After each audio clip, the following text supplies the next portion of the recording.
Vladimir Putin has been in power for a really long time. Over 2 decades, he has faced many challenges while building up power at home and growing his country's influence on the global stage.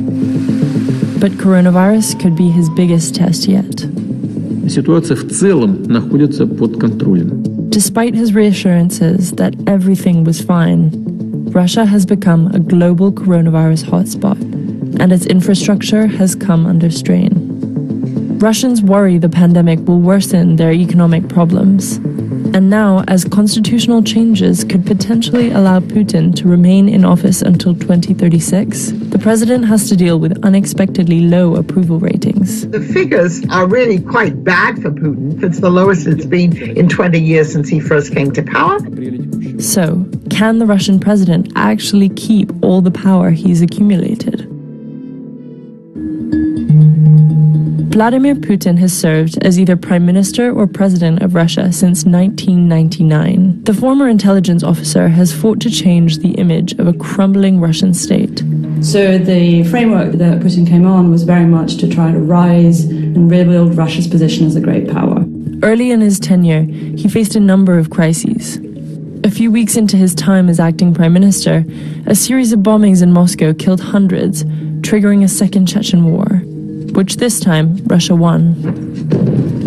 The military offensive boosted Putin's popularity and helped him secure the presidency in 2000.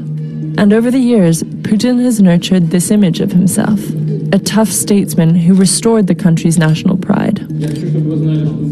Putin's boldness fostered nationalism and kept him popular in Russia, but strained his relationship with Western leaders. He poured resources into the military and made it a tool for his foreign policy, which caught international attention in the Russo-Georgian War in 2008. 2008 marked a change in the way that Russian great powerness were going to be implemented, and increasingly it is implemented using the military on the ground. When Putin's opponents took to the streets after he was elected again in 2012, Russian officials accused the US of instigating the demonstrations. Но когда деньги из-за границы вкладываются в политическую деятельность внутри страны, это должно нас заставить задуматься. Of course, the US denied that. Putin couldn't believe that all those people out on the streets were there of their own volition. So it was much easier for him to blame the US, the West. Hundreds were arrested and protests waned after the government imposed new rules on public demonstrations. The annexation of Crimea and Putin's support for the regime of Bashar al-Assad in Syria added to international tensions. Moscow has also been accused of meddling in the 2016 US election, among other allegations, including state-backed disinformation and hacking. Russia has repeatedly rejected these claims. Listen to what I say. First of all, Russia, as a state, has never interfered with the internal affairs of the United States. But the coronavirus pandemic has introduced a whole new challenge for the 67-year-old leader. When coronavirus infections began to ramp up in Russia, Putin closed its border with China and implemented restrictions on travel from Europe. But he was criticized for not imposing a strict nationwide lockdown. Все уровни власти работают ритмично, организованно, ответственно. While the president and state media insisted that everything was under control, some officials contradicted the government's narrative. In May, the health minister of Dagestan suggested in an interview that the real number of coronavirus cases in his province could have been more than 4 times higher than the official figures.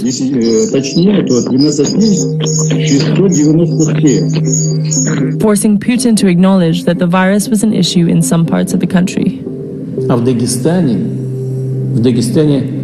ситуация складывается сейчас непросто. Medical personnel have taken to social media to criticize the government's handling of the pandemic and warned that the healthcare infrastructure was overwhelmed. Что делать нам в данной ситуации? But Putin and Russia's national media outlets have persisted in painting a more positive picture. При определенных издержках, при проблемах, при потерях, но все-таки мы достаточно ритмично, так скажем, да, работаем и выходим из этой ситуации с коронавирусом уверенно, с минимальными потерями. Even as the collapse in oil prices was hitting Russia's economy hard, Moscow trumpeted efforts to send medical aid to Italy and the US. And in late June, ahead of a referendum that may allow Putin to run for 2 more terms after his tenure ends in 2024, soldiers marched in a parade to celebrate the country's victory over Germany in World War II, despite concerns that the virus may spread. That is one way he's dealing with trying to sort of boost the nationalist pride and saying we were solely responsible for this victory and this is what makes us a great power. As part of the referendum, the Russian president has also offered a number of measures to support the economy. Still, his popularity has waned in recent months. In a recent poll, only 25% of Russians named Putin among the politicians they trust most, down from 59% in 2017. The economy has contracted, and the pandemic has grown to become an unexpected challenge for Russia's government. But analysts believe that Vladimir Putin is determined to hold on to power. He's still solidly in power, but I think there are many more questions about what happens going forward and about, his willingness and ability to introduce economic reforms that would make people's lives better.